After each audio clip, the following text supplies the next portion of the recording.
ਓਸ਼ੋ ਦੇ ਲੈਕਚਰ ਇੱਕ ਓਂਕਾਰ ਸਤਿਨਾਮ ਪੁਸਤਕ ਜੁਗ ਜੁਗ ਏਕੋ ਵੇਸ। ਪਰਮਾਤਮਾ ਦੀ ਖੋਜ ਵਿੱਚ ਉਸੇ ਮਾਰਗ ਤੋਂ ਵਾਪਸ ਜਾਣਾ ਹੋਏਗਾ ਜਿਸ ਰਾਹ ਤੋਂ ਪਰਮਾਤਮਾ ਸੰਸਾਰ ਤੱਕ ਆਇਆ ਹੈ। ਪਰਮਾਤਮਾ ਜਿਸ ਤਰ੍ਹਾਂ ਸ੍ਰਿਸ਼ਟੀ ਬਣ ਗਿਆ, ਠੀਕ ਉਸ ਤੋਂ ਉਲਟੀ ਯਾਤਰਾ ਕਰਨੀ ਹੋਏਗੀ। ਰਾਹ ਤਾਂ ਉਹੀ ਹੋਏਗਾ, ਦਿਸ਼ਾ ਬਿਲਕੁਲ ਬਦਲ ਜਾਏਗੀ। ਤੁਸੀਂ ਆਪਣੇ ਘਰ ਤੋਂ ਇੱਥੇ ਤੱਕ ਆਏ ਹੋ, ਮੁੜਦੇ ਸਮੇਂ ਵੀ ਉਸੇ ਰਾਹ ਤੋਂ ਮੁੜੋਗੇ। ਰਸਤਾ ਉਹੀ ਹੋਏਗਾ, ਤੁਸੀਂ ਉਹੀ ਹੋਗੇ, ਪੈਰ ਉਹੀ ਹੋਣਗੇ, ਟੁਰਨ ਦੀ ਸ਼ਕਤੀ ਉਹੀ ਹੋਏਗੀ, ਸਿਰਫ ਦਿਸ਼ਾ ਭਿੰਨ ਹੋਏਗੀ। ਇੱਥੇ ਆਉਣ ਵੇਲੇ ਘਰ ਵੱਲ ਪਿੱਠ ਸੀ, ਜਾਂਦੇ ਸਮੇਂ ਘਰ ਵੱਲ ਮੂੰਹ ਹੋਏਗਾ। ਸ੍ਰਿਸ਼ਟੀ ਤੱਕ ਪਰਮਾਤਮਾ ਜਿਸ ਤਰ੍ਹਾਂ ਉਤਰਿਆ ਹੈ, ਉਸੇ ਤਰ੍ਹਾਂ ਤੁਹਾਨੂੰ ਵਾਪਸ ਪਰਤਣਾ ਹੋਏਗਾ। ਆਉਣ ਵੇਲੇ ਪਰਮਾਤਮਾ ਵੱਲ ਪਿੱਠ ਸੀ, ਜਾਂਦੇ ਸਮੇਂ ਮੂੰਹ ਹੋਏਗਾ। ਇਸ ਲਈ ਬੇਮੁਖਤਾ ਸੰਸਾਰ 'ਚ ਉਤਰਨ ਦਾ ਮਾਰਗ ਹੈ।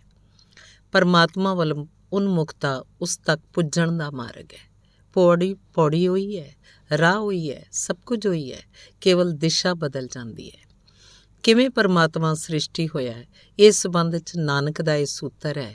ਇਹ ਸੂਤਰ ਜਿਨ੍ਹਾਂ ਨੇ ਵੀ ਉਹਦੀ ਖੋਜ ਕੀਤੀ ਹੈ, ਅਜਿਹਾ ਹੀ ਪਾਇਆ ਹੈ। ਨਾ ਕੇਵਲ ਧਾਰਮਿਕਾਂ ਨੇ, ਸਗੋਂ ਵਿਗਿਆਨਕਾਂ ਨੇ ਵੀ। ਇਸ ਸੰਬੰਧ ਵਿੱਚ ਧਰਮ ਤੇ ਵਿਗਿਆਨ ਦੀ ਵੀ ਰਜ਼ਾਮੰਦੀ ਹੈ, ਹੋਏਗੀ ਵੀ, ਕਿਉਂਕਿ ਧਰਮ ਇਸ ਪਰਮ ਰਚਨਹਾਰੇ ਨੂੰ ਲੱਭਦਾ ਹੈ, ਵਿਗਿਆਨ ਸ੍ਰਿਸ਼ਟੀ ਨੂੰ ਲੱਭਦਾ ਹੈ। ਇੱਕ ਤਰਫੋਂ ਧਰਮ ਲੱਭਦਾ ਹੈ, ਦੂਜੇ ਤਰਫੋਂ ਵਿਗਿਆਨ ਲੱਭਦਾ ਹੈ। ਵਿਗਿਆਨ ਉੱਥੋਂ ਲੱਭਦਾ ਜਿੱਥੇ ਤੁਸੀਂ ਹੋ, ਅਤੇ ਧਰਮ ਉੱਥੋਂ ਲੱਭਦਾ ਜਿੱਥੋਂ ਤੁਸੀਂ ਆਏ ਹੋ ਅਤੇ ਜਿੱਥੋਂ ਜਾਓਗੇ। ਧਰਮ ਤੁਹਾਡਾ ਪ੍ਰਾਰੰਭ ਅਤੇ ਅੰਤ ਲੱਭਦਾ ਹੈ, ਅਤੇ ਮੱਧ ਵਿਗਿਆਨ ਲੱਭਦਾ ਹੈ। ਵਿਗਿਆਨਕ ਉਪਲਬਧੀਆਂ ਵਿੱਚ ਸਭ ਤੋਂ ਕੀਮਤੀ ਉਪਲਬਧੀ ਹੈ ਕਿ ਜਗਤ ਇੱਕ ਹੀ ਤੱਤ ਨਾਲ ਬਣਿਆ ਹੈ। ਉਸ ਤੱਤ ਨੂੰ ਵਿਗਿਆਨਕ ਵਿਦਯੁਤ ਇਲੈਕਟ੍ਰੀਸਿਟੀ ਕਹਿੰਦੇ ਹਨ। ਉਹੀ ਊਰਜਾ ਸਾਰੇ ਜਗਤ ਦੀ ਬੁਨਿਆਦੀ ਸ਼ਿਲਾ ਹੈ। ਵਿਦਯੁਤ ਦੇ ਕਣਾਂ ਨਾਲ ਹੀ ਸਭ ਕੁਝ ਬਣਿਆ ਹੈ, ਇੱਕ ਤੋਂ ਸਭ ਬਣਿਆ ਹੈ। ਇਸ ਸੰਬੰਧ ਵਿੱਚ ਧਰਮ ਨਾਲ ਵਿਗਿਆਨ ਰਜ਼ਾਮੰਦ ਹੈ। ਧਰਮ ਉਸ ਇੱਕ ਨੂੰ ਕਹਿੰਦਾ ਹੈ ਪਰਮਾਤਮਾ, ਵਿਗਿਆਨ ਉਸ ਨੂੰ ਕਹਿੰਦਾ ਹੈ ਊਰਜਾ, ਐਨਰਜੀ। ਸ਼ਬਦ ਦਾ ਹੀ ਭੇਦ ਹੈ, ਪਰ ਸ਼ਬਦ ਦੇ ਹੀ ਭੇਦ ਨਾਲ ਤੁਹਾਡੇ ਲਈ ਬਹੁਤ ਫਰਕ ਪੈ ਜਾਏਗਾ। ਕਿਉਂਕਿ ਵਿਦਯੁਤ ਬਿਜਲੀ ਦੀ ਤਾਂ ਤੁਸੀਂ ਕਿਵੇਂ ਪੂਜਾ ਕਰੋਗੇ, ਅਤੇ ਵਿਦਯੁਤ ਨਾਲ ਤੁਸੀਂ ਕਿਵੇਂ ਪਿਆਰ ਜਤਾਓਗੇ, ਵਿਦਯੁਤ ਨੂੰ ਤੁਸੀਂ ਕਿਵੇਂ ਪੁਕਾਰੋਗੇ, ਵਿਦਯੁਤ ਦੀ ਕਿਵੇਂ ਪ੍ਰਾਰਥਨਾ ਹੋਏਗੀ, ਕਿਵੇਂ ਅਰਚਨਾ ਹੋਏਗੀ, ਵਿਦਯੁਤ ਦਾ ਤੁਸੀਂ ਕਿਵੇਂ ਮੰਦਰ ਬਣਾਓਗੇ। ਵਿਦਯੁਤ ਤਾਂ ਦਿਮਾਗ 'ਚ ਰਹਿ ਜਾਏਗੀ, ਹਿਰਦੇ ਨਾਲ ਤਾਂ ਉਹਦਾ ਕੋਈ ਰਿਸ਼ਤਾ ਨਹੀਂ ਜੁੜੇਗਾ। ਪਰ ਪਰਮਾਤਮਾ ਉਸੇ ਹੀ ਊਰਜਾ ਦਾ ਨਾਮ ਹੈ। ਨਾਮ ਦੇ ਨਾਲ ਹੀ ਸਾਰੇ ਫਰਕ ਪੈ ਜਾਂਦੇ ਹੈ। ਪਰਮਾਤਮਾ ਕਹਿੰਦੇ ਹੀ ਗੱਲ ਦਿਮਾਗ ਦੀ ਨਹੀਂ ਰਹਿ ਜਾਂਦੀ, ਹਿਰਦੇ ਦੀ ਹੋ ਜਾਂਦੀ ਹੈ। ਜਿੱਥੇ ਹਿਰਦਾ ਆਇਆ, ਉੱਥੇ ਜੁੜਨ ਦੀ ਸੰਭਾਵਨਾ ਹੈ। ਦਿਮਾਗ ਤੋੜਦਾ ਹੈ, ਹਿਰਦਾ ਜੋੜਦਾ ਹੈ। ਦਿਮਾਗ ਤੋਂ ਅਸੀਂ ਵੱਖਰੇ ਹੁੰਦੇ ਹਾਂ, ਕਿਉਂਕਿ ਦਿਮਾਗ ਭੇਦ ਖੜੇ ਕਰਦਾ ਹੈ। ਹਿਰਦੇ ਨਾਲ ਅਸੀਂ ਇੱਕ ਹੁੰਦੇ ਹਾਂ, ਕਿਉਂਕਿ ਹਿਰਦੇ ਦੇ ਕੋਲ ਅਭੇਦ ਹੈ। ਉੱਥੇ ਹੱਦਾਂ ਮਿਟਦੀਆਂ ਹਨ, ਬਣਦੀਆਂ ਨਹੀਂ। ਉੱਥੇ ਪਰਿਭਾਸ਼ਾਵਾਂ ਖਿੰਡਦੀਆਂ ਹਨ। ਜਿਵੇਂ ਧਰਮ ਉਸ ਇੱਕ ਨੂੰ ਪਰਮਾਤਮਾ ਕਹਿੰਦਾ, ਉਵੇਂ ਅਸੀਂ ਊਰਜਾ ਨੂੰ ਵਿਅਕਤਿਤਵ ਦੇ ਦਿੱਤਾ ਹੈ। ਅਸੀਂ ਊਰਜਾ ਨੂੰ ਮਨੁੱਖ ਬਣਾ ਦਿੱਤਾ ਹੈ। ਹੁਣ ਰਿਸ਼ਤਾ ਨਾਤਾ ਹੋ ਸਕਦਾ ਹੈ। ਰਿਸ਼ਤੇ ਨਾਤੇ ਉੱਤੇ ਸਭ ਕੁਝ ਨਿਰਭਰ ਕਰੇਗਾ, ਕਿਉਂਕਿ ਜਿਸ ਨਾਲ ਤੁਸੀਂ ਜੁੜ ਹੀ ਨਹੀਂ ਸਕੋਗੇ, ਉਸ ਨਾਲ ਤੁਹਾਡੇ ਜੀਵਨ 'ਚ ਬਦਲਾਅ ਨਹੀਂ ਹੋਏਗਾ। ਵਿਗਿਆਨ ਊਰਜਾ ਦੀ ਵਰਤੋਂ ਤਾਂ ਕਰ ਸਕੇਗਾ, ਪਰ ਪੂਜਾ ਨਹੀਂ ਕਰ ਸਕੇਗਾ, ਅਤੇ ਧਰਮ ਉਸੇ ਊਰਜਾ ਦੀ ਪੂਜਾ ਕਰ ਸਕਦਾ ਹੈ। ਸੋ ਵਿਗਿਆਨ ਪਿੰਡ ਪਿੰਡ 'ਚ ਵਿਦਯੁਤ ਪਹੁੰਚਾ ਦੇਵੇਗਾ, ਐਟੋਮਿਕ ਐਨਰਜੀ ਨਿਰਮਾਣ ਕਰ ਲਏਗਾ, ਬਰਬਾਦੀ ਦੇ ਵੱਡੇ ਉਪਾਅ ਲੱਭ ਲਏਗਾ, ਪਰ ਵਿਗਿਆਨਕ ਅਛੂਤਾ ਰਹਿ ਜਾਏਗਾ। ਉਹਦੇ ਜੀਵਨ 'ਚ ਕੋਈ ਫੁੱਲ ਨਹੀਂ ਖਿੜਨਗੇ। ਧਾਰਮਿਕ ਨਾ ਤਾਂ ਪਿੰਡ ਪਿੰਡ ਰੌਸ਼ਨੀ ਕਰ ਸਕੇਗਾ, ਨਾ ਅਣੂ ਬੰਬ ਬਣਾ ਸਕੇਗਾ, ਪਰ ਹਿਰਦੇ ਹਿਰਦੇ 'ਚ ਰੌਸ਼ਨੀ ਕਰ ਸਕੇਗਾ, ਅਤੇ ਉਹ ਰੌਸ਼ਨੀ ਵੱਡੀ ਹੈ। ਹਿਰਦੇ ਹਿਰਦੇ 'ਚ ਇੱਕ ਗੀਤ, ਇੱਕ ਨਾਚ ਭਰ ਸਕੇਗਾ, ਅਤੇ ਉਹ ਪ੍ਰਕਾਸ਼ ਵੱਡਾ ਹੈ। ਪਰ ਇੱਕ ਸੰਬੰਧ ਵਿੱਚ ਸਹਿਮਤੀ ਹੈ ਕਿ ਇੱਕ ਨਾਲ ਹੀ ਸਭ ਹੋਇਆ ਹੈ। ਦੂਜੀ ਗੱਲ ਵਿੱਚ ਵੀ ਸਹਿਮਤੀ ਹੈ ਕਿ ਜਦ ਇੱਕ ਵਿਘਟਿਤ ਹੁੰਦਾ ਹੈ ਤਾਂ ਤਿੰਨ 'ਚ ਵਿਘਟਿਤ ਹੁੰਦਾ ਹੈ। ਵਿਗਿਆਨ ਕਹਿੰਦਾ ਹੈ ਇਲੈਕਟ੍ਰੀਸਿਟੀ ਤਿੰਨ 'ਚ ਟੁੱਟਦੀ ਹੈ, ਇਲੈਕਟ੍ਰੋਨ, ਨਿਊਟਰੋਨ, ਪ੍ਰੋਟੋਨ, ਪਰ ਇਹਨਾਂ ਤਿੰਨਾਂ ਕਣਾਂ ਨਾਲ ਸਾਰਾ ਜਗਤ ਬਣਦਾ ਹੈ। ਧਰਮ ਵੀ ਕਹਿੰਦਾ ਹੈ ਕਿ ਉਹ ਇੱਕ ਤ੍ਰਿਮੂਰਤੀ ਹੋ ਜਾਂਦਾ ਹੈ। ਈਸਾਈ ਕਹਿੰਦੇ ਹੈ ਉਹ ਇੱਕ ਟ੍ਰਿਕਿਟੀ ਹੋ ਜਾਂਦਾ ਹੈ।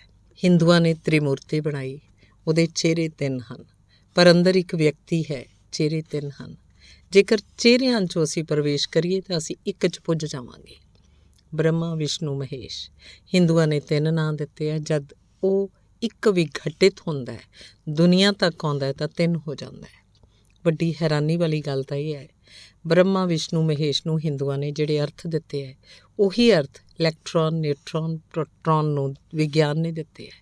ਉਹੀ ਅਰਥ, ਕਿਉਂਕਿ ਸ੍ਰਿਸ਼ਟੀ ਦੀ ਪੂਰੀ ਪ੍ਰਕਿਰਿਆ ਲਈ ਜਨਮ ਚਾਹੀਦਾ, ਜਨਮ ਦੇਣ ਵਾਲਾ ਚਾਹੀਦਾ, ਫਿਰ ਜਿਹਦਾ ਜਨਮ ਹੋਏਗਾ ਉਹਦੀ ਮੌਤ ਵੀ ਹੋਏਗੀ, ਤਾਂ ਮੌਤ ਚਾਹੀਦੀ ਹੈ, ਮਾਰਨ ਵਾਲਾ ਚਾਹੀਦਾ। ਅਤੇ ਜਨਮ ਅਤੇ ਮੌਤ ਦੇ ਵਿਚਕਾਰ ਸਮਾਂ ਬੀਤੇਗਾ ਤਾਂ ਕੋਈ ਸਾਂਭਣ ਵਾਲਾ ਚਾਹੀਦਾ।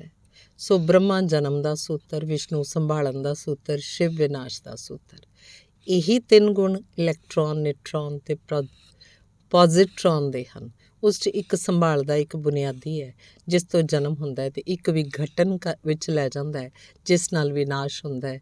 ਇੱਕ 3 'ਚ ਹੋਇਆ ਅਤੇ ਫਿਰ ਅਨੰਤ 'ਚ ਹੋ ਗਿਆ। ਅਤੇ ਪਰਮਾਤਮਾ ਤੱਕ ਜਾਣਾ ਹੋਵੇ ਤਾਂ ਅਨੰਤ ਨੂੰ ਪਹਿਲਾਂ 3 'ਚ ਲਿਆਉਣਾ ਪਏ ਅਤੇ 3 ਨੂੰ ਫਿਰ 1 ਨਾਲ ਜੋੜਨਾ ਪਏ, ਇੱਕ ਹੋ ਜਾਣਾ ਪਏ। ਇਹ ਪੁੱਠੀ ਯਾਤਰਾ ਹੋਏਗੀ। ਗੰਗਾ ਨੂੰ ਗੰਗੋਤਰੀ ਵੱਲ ਲੈ ਜਾਣਾ ਪਏਗਾ, ਮੂਲ ਸਰੋਤ ਵੱਲ। ਅਨੇਕ ਤੋਂ ਦ੍ਰਿਸ਼ਟੀ 3 ਉੱਤੇ ਰੋਕਣੀ ਪਏਗੀ। 3 ਵਿਚਕਾਰਲੀ ਮੰਜ਼ਿਲ ਹੋਏਗੀ, 3 ਤੋਂ ਪਿੱਛੋਂ ਇੱਕ ਰਹਿ ਜਾਏਗਾ। ਸਧਾਰਨ ਸੰਸਾਰਕ ਆਦਮੀ ਅਨੇਕ 'ਚ ਭਟਕਿਆ ਹੋਇਆ ਹੈ। ਕਿੰਨੀਆਂ ਵਾਸ਼ਨਾਵਾਂ ਹਨ, ਕਿੰਨੀਆਂ ਇੱਛਾਵਾਂ ਹਨ, ਕੋਈ ਹਿਸਾਬ? ਹਰ ਵਾਸਨਾ 'ਚ ਕਿੰਨੀਆਂ ਕਿੰਨੀਆਂ ਹੋਰ ਵਾਸ਼ਨਾਵਾਂ ਲੱਗ ਜਾਂਦੀਆਂ ਹਨ। ਜਿਵੇਂ ਦਰੱਖਤਾਂ ਨਾਲ ਪੱਤੇ ਲੱਗਦੇ ਹਨ, ਕੋਈ ਅੰਤ ਨਹੀਂ। ਕਿੰਨੀਆਂ ਚਾਹਾਂ ਹਨ, ਪੂਰੀਆਂ ਹੋਣ ਦਾ ਕੋਈ ਉਪਾਅ ਨਹੀਂ ਵਿਖਾਈ ਦਿੰਦਾ। ਅਤੇ ਹੋਰ ਕਿੰਨਾ ਸਾਧਨ, ਕਿੰਨੀ ਸਮੱਗਰੀ ਹੈ, ਸਾਰੀ ਵੀ ਤੁਸੀਂ ਪ੍ਰਾਪਤ ਕਰ ਲਓ ਤਾਂ ਵੀ ਕੁਝ ਹੱਲ ਨਹੀਂ ਹੋਏਗਾ, ਕਿਉਂਕਿ ਪਾਉਣ ਵਾਲਾ ਤ੍ਰਿਪਤ ਹੀ ਰਹੇਗਾ। ਅਤੇ ਜਿੰਨਾ ਤੁਸੀਂ ਪਾਉਂਦੇ ਜਾਓਗੇ ਓਨਾ ਹੀ ਤੁਸੀਂ ਅਨੇਕ 'ਚ ਭਟਕਦੇ ਜਾਓਗੇ, ਓਨੀ ਇੱਕ ਨਾਲੋਂ ਦੂਰੀ ਹੋਣ ਲੱਗੇਗੀ। ਜਿੰਨਾ ਤੁਸੀਂ ਇੱਕ ਨਾਲੋਂ ਦੂਰ ਹੁੰਦੇ ਹੋ ਓਨੇ ਹੀ ਦੁਖੀ ਹੋ ਜਾਓਗੇ, ਜਿੰਨਾ ਫਾਸਲਾ ਵਧੇਗਾ ਓਨੇ ਤੁਸੀਂ ਦੁਖੀ ਹੋ ਜਾਓਗੇ।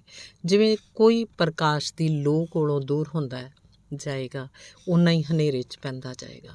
ਬਹੁਤ ਦੂਰ ਹੋ ਜਾਏਗਾ ਤਾਂ ਘਣੇ ਹਨੇਰੇ 'ਚ ਹੋ ਜਾਏਗਾ। ਅਨੇਕ ਵਿੱਚ ਜਾਣ ਦਾ ਅਰਥ ਹੈ ਇੱਕ ਨਾਲੋਂ ਬਹੁਤ ਫਾਸਲਾ ਹੋ ਗਿਆ। ਅਤੇ ਅਸੀਂ ਸਭ ਅਨੇਕ ਵਿੱਚ ਹਾਂ, ਇਸੇ ਨੂੰ ਅਸੀਂ ਸੰਸਾਰਕ ਕਹਿੰਦੇ ਹਾਂ, ਜੋ ਅਨੇਕ ਵਿੱਚ ਹੈ। ਜਿਹੜਾ ਅਨੇਕ 'ਚੋਂ 3 'ਚ ਆ ਗਿਆ ਉਹਨੂੰ ਅਸੀਂ ਸਾਧਕ ਕਹਿੰਦੇ ਹਾਂ, ਉਹ ਦੋਹਾਂ ਦੇ ਮੱਧ ਵਿੱਚ ਹੈ। ਅਤੇ ਜਿਹੜਾ 3 'ਚੋਂ 1 ਵਿੱਚ ਆ ਗਿਆ ਉਹਨੂੰ ਅਸੀਂ ਸਿੱਧ ਕਹਿੰਦੇ ਹਾਂ, ਉਹ ਵਾਪਸ ਉੱਥੇ ਪੁੱਜ ਗਿਆ ਜਿੱਥੇ ਪਰਮਾਤਮਾ ਮੂਲ ਵਿੱਚ ਸੀ। ਹੁਣ ਇਸ ਨੂੰ ਥੋੜ੍ਹਾ ਜਿਹਾ ਸਮਝੀਏ। ਅਨੇਕ ਤੋਂ 3 ਨੂੰ ਤੁਸੀਂ ਕਿਵੇਂ ਪੈਦਾ ਕਰੋਗੇ? ਅਨੇਕ ਤੋਂ 3 ਨੂੰ ਪੈਦਾ ਕਰਨ ਦੀ ਵਿਧੀ ਦਾ ਨਾਮ ਹੈ ਸਾਕਸ਼ੀ ਭਾਵ, ਵਿਟਨੈਸਿੰਗ। ਜੇਕਰ ਤੁਸੀਂ ਆਪਣੀਆਂ ਵਾਸਨਾਵਾਂ ਨੂੰ ਵੇਖੋ, ਉਹਨਾਂ ਦੇ ਸਾਕਸ਼ੀ ਬਣ ਜਾਓ। ਭੋਗਤਾ ਭੋਗਣ ਵਾਲੇ ਨਹੀਂ, ਭੋਗਤਾ ਅਨੇਕ ਹੋਣ ਦੀ ਵਿਧੀ ਹੈ। ਭੋਗਤਾ ਅਤੇ ਕਰਤਾ, ਮੈਂ ਕਰ ਰਿਹਾ, ਮੈਂ ਭੋਗ ਰਿਹਾ, ਅਤੇ ਫਿਰ ਤੁਸੀਂ ਅਨੇਕ ਵਿੱਚ ਖਿੰਡ ਜਾਓਗੇ। ਇਸ ਅਨੇਕ ਨੂੰ 3 'ਚ ਲਿਆਉਣ ਦੀ ਵਿਧੀ ਹੈ ਸਾਕਸ਼ੀ ਭਾਵ। ਤੁਸੀਂ ਜੋ ਵੀ ਕਰ ਰਹੇ ਹੋ ਉਹਨੂੰ ਕਰਨ ਵਾਲੇ ਦੀ ਤਰ੍ਹਾਂ ਨਹੀਂ, ਦਰਸ਼ਕ ਦੀ ਤਰ੍ਹਾਂ, ਵੇਖਣ ਵਾਲੇ ਦੇ ਵਾਂਗ।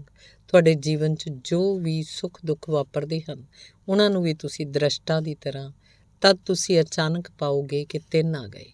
ਇੱਕ ਹੈ ਦ੍ਰਸ਼ਟਾ, ਇੱਕ ਉਹ ਜਿਹੜਾ ਅਨੇਕ ਦਾ ਜਗਤ ਹੈ, ਉਹ ਪੂਰੇ ਦਾ ਪੂਰਾ ਨਜ਼ਾਰਾ ਹੋ ਗਿਆ। ਹੁਣ ਉਹਦੇ ਵਿੱਚ ਅਨੇਕਤਾ ਨਾ ਰਹੀ, ਉਹ ਸਭ ਨਜ਼ਾਰਾ ਹੋ ਗਿਆ। ਅਤੇ ਦੋਹਾਂ ਦੇ ਵਿਚਕਾਰ ਜੋ ਸੰਬੰਧ ਹੈ ਉਹ ਦਰਸ਼ਨ, ਦ੍ਰਸ਼ਟਾ, ਦਰਸ਼ਨ ਅਤੇ ਦ੍ਰਿਸ਼, ਉਸ 3 ਉੱਤੇ ਪਰਤਾ ਹੈ। ਜਿਵੇਂ ਹੀ ਸਾਕਸ਼ੀ ਭਾਵ ਸੱਧਦਾ ਹੈ, ਤੁਸੀਂ ਸਾਧਕ ਹੋ ਜਾਂਦੇ ਹੋ। ਉਹ ਸੰਨਿਆਸੀ ਦੀ ਦਸ਼ਾ ਹੈ, ਅਨੇਕ ਤੋਂ 3 'ਤੇ ਆ ਜਾਣਾ, ਸੰਨਿਆਸ। ਤੁਸੀਂ ਜੋ ਵੀ ਕਰੋ ਉਹਨੂੰ ਦ੍ਰਸ਼ਟਾ ਭਾਵ ਨਾਲ। ਰਸਤੇ ਉੱਤੇ ਤੁਰੋ, ਭੋਜਨ ਕਰੋ, ਕੱਪੜੇ ਪਹਿਨੋ, ਪੈਰ ਟੁੱਟ ਜਾਣ, ਦਰਦ ਹੋਵੇ, ਬਿਮਾਰੀ ਆਏ, ਸੁੱਖ ਹੋਵੇ, ਲਾਟਰੀ ਮਿਲ ਜਾਏ, ਕੁਝ ਵੀ ਹੋਵੇ, ਤੁਸੀਂ ਵੇਖਦੇ ਰਹਿਣਾ। ਅਤੇ ਇੱਕ ਹੀ ਗੱਲ ਸਾਂਭਣ ਦੀ ਹੈ ਕਿ ਤੁਸੀਂ ਆਪਣੇ ਸਾਕਸ਼ੀ ਭਾਵ ਨੂੰ ਨਾ ਗਵਾਉਣਾ। ਅਤੇ ਇਹਨੂੰ ਗਵਾਉਣ ਦੇ 2 ਢੰਗ ਹਨ। ਜੇਕਰ ਤੁਸੀਂ ਭੋਗਤਾ ਬਣ ਗਏ ਤਾਂ ਗੁਆਚ ਗਿਆ, ਜੇਕਰ ਤੁਸੀਂ ਕਰਤਾ ਬਣ ਗਏ ਤਾਂ ਗੁਆਚ ਗਿਆ। ਜੇਕਰ ਤੁਸੀਂ ਇਹ ਕਿਹਾ ਕਿ ਇਹ ਮੈਂ ਕੀ ਕੀਤਾ, ਤਾਂ ਉਸ ਘੜੀ 'ਚ ਤੁਸੀਂ ਸਾਕਸ਼ੀ ਨਹੀਂ ਰਹਿ ਸਕੋਗੇ। ਨਸ਼ੇ ਨੇ ਫੜ ਲਿਆ, ਅੱਕੜ ਆ ਗਈ।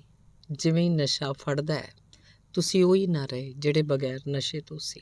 ਮੈਂ ਮੁੱਲਾ ਨਸਰੂਦੀਨ ਕੋਲੋਂ ਪੁੱਛਿਆ ਕਿ ਰੋਜ਼ ਸਵੇਰੇ ਦੇਖਦਾ ਕਿ ਤੇਰਾ ਨੌਕਰ ਥਾਲੀ 'ਚ ਸਜਾ ਕੇ 2 ਗਿਲਾਸ ਸ਼ਰਾਬ ਦੇ ਲੈ ਜਾਂਦਾ ਹੈ, ਕਮਰੇ 'ਚ ਤਾਂ ਤੂੰ ਇਕੱਲਾ ਹੀ ਹੈ, ਇਸ ਤਰ੍ਹਾਂ ਲੱਗਦਾ ਜਿਵੇਂ ਕੋਈ ਹੋਰ ਵੀ ਹੋਵੇ।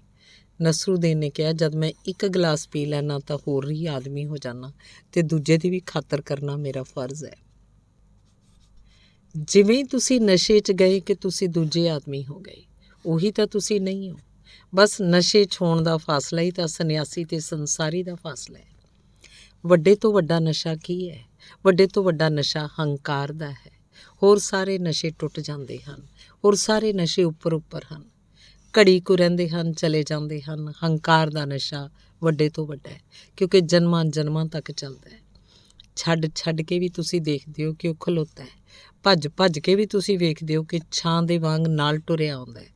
ਹਜ਼ਾਰ ਬਚਨ ਦੇ ਉਪਾਅ ਕਰਦੇ ਹੋ, ਫਿਰ ਵੀ ਤੁਸੀਂ ਵੇਖਦੇ ਹੋ ਕਿ ਤੁਹਾਡੇ ਨਾਲ ਹੀ ਬਚ ਗਿਆ ਹੈ। ਨਿਮਰਤਾ ਦੀ ਕਿੰਨੀ ਸਾਧਨਾ ਕਰਦੇ ਹੋ, ਫਿਰ ਵੀ ਦੇਖਦੇ ਹੋ ਅੰਦਰ ਮੌਜੂਦ ਹੈ। ਹੰਕਾਰ ਮਹੀਨ ਤੋਂ ਮਹੀਨ ਨਸ਼ਾ ਹੈ, ਸਾਕਸ਼ੀ ਜਾਗਣਾ ਹੈ। ਹੰਕਾਰ ਸੌਂ ਜਾਣਾ ਹੈ। ਜਿਵੇਂ ਹੀ ਤੁਸੀਂ ਕਰਤਾ ਬਣੇ, ਤੁਸੀਂ ਸੌਂ ਗਏ, ਨੀਂਦਰ ਆ ਗਈ। ਜਿਵੇਂ ਹੀ ਤੁਸੀਂ ਭੋਗਤਾ ਬਣੇ ਕਿ ਮੈਂ ਭੋਗ ਰਿਹਾ, ਤੁਸੀਂ ਸੌਂ ਗਏ, ਨੀਂਦਰ ਆ ਗਈ। ਜਿਵੇਂ ਤੁਸੀਂ ਸਾਕਸ਼ੀ ਬਣੇ, ਜਾਗਰਣ ਉੱਠਿਆ, ਹੋਸ਼ ਆਇਆ, ਹੋਸ਼ ਆਉਂਦੇ ਹੀ ਅਨੇਕਾਂ ਗੁਆਚ ਜਾਂਦੇ ਹਨ, 3 ਰਹਿ ਜਾਂਦੇ ਹਨ। ਜਿਸ ਦਾ ਹੋਸ਼ ਹੈ ਉਹ, ਜਿਸ ਨੂੰ ਹੋਸ਼ ਹੈ ਉਹ, ਤੇ ਦੋਹਾਂ ਦੇ ਵਿਚਕਾਰ ਜਿਹੜਾ ਰਿਸ਼ਤਾ ਹੈ ਉਸ ਨੂੰ ਹਿੰਦੂਆਂ ਨੇ ਤ੍ਰਿਪਟੀ ਕਿਹਾ ਹੈ। ਇਹ ਤ੍ਰਿਪਟੀ ਜਿਹਦੀ ਜਾਗ ਗਈ ਉਹ ਸੰਨਿਆਸੀ, ਉਹ ਸਾਧਨਾ 'ਚ ਡੁੱਬਣ ਲੱਗਾ। ਜਿਵੇਂ ਜਿਵੇਂ ਇਹਨਾਂ ਤਿੰਨਾਂ 'ਚ ਤੁਸੀਂ ਰਮੋਗੇ ਤਾਂ ਅਨੇਕ ਦਾ ਭਟਕਾਵ ਘੱਟ ਹੋਣ ਲੱਗੇਗਾ। ਹੌਲੀ ਹੌਲੀ ਇੱਕ ਅਜਿਹੀ ਹਾਲਤ ਸੱਧ ਜਾਏਗੀ, ਅਨੇਕ ਪੈਦਾ ਹੀ ਨਹੀਂ ਹੋਏਗਾ, 3 ਹੀ ਰਹਿਣਗੇ। ਜਦ ਅਨੇਕ ਦੇ ਪੈਦਾ ਹੋਣ ਦੀਆਂ ਸਾਰੀਆਂ ਸੰਭਾਵਨਾਵਾਂ ਨਸ਼ਟ ਹੋ ਜਾਣਗੀਆਂ, ਜਦ ਤੁਸੀਂ ਸਦਾ ਹੀ ਸਾਕਸ਼ੀ ਬਣੇ ਰਹੋਗੇ, ਤਦ ਅਚਾਨਕ ਇੱਕ ਦਿਨ ਤੁਸੀਂ ਦੇਖੋਗੇ 3 ਵੀ ਗਵਾਚ ਗਏ। ਕਿਉਂਕਿ ਸਾਕਸ਼ੀ ਜਿਹਨੂੰ ਵੇਖ ਰਿਹਾ ਹੈ ਉਹ, ਤੇ ਜਿਹੜਾ ਦੇਖ ਰਿਹਾ ਹੈ ਉਹ, ਤੇ ਦੋਹਾਂ ਦੇ ਵਿਚਾਲ ਜਿਹੜਾ ਰਿਸ਼ਤਾ ਹੈ, ਜਦ ਤੁਸੀਂ ਠਹਿਰ ਜਾਓਗੇ ਤਾਂ ਤੁਸੀਂ ਅਚਾਨਕ ਪਾਓਗੇ ਕਿ ਉਹ ਤਿੰਨੋਂ ਤਾਂ ਇੱਕ ਹਨ। ਇਸ ਲਈ ਕ੍ਰਿਸ਼ਨ ਮੂਰਤੀ ਬਾਰ-ਬਾਰ ਕਹਿੰਦੇ ਹਨ, ਉਹ ਜਿਹੜਾ ਵੇਖ ਰਿਹਾ ਹੈ ਉਹ ਉਹੀ ਹੈ ਜਿਹਨੂੰ ਵੇਖ ਰਿਹਾ।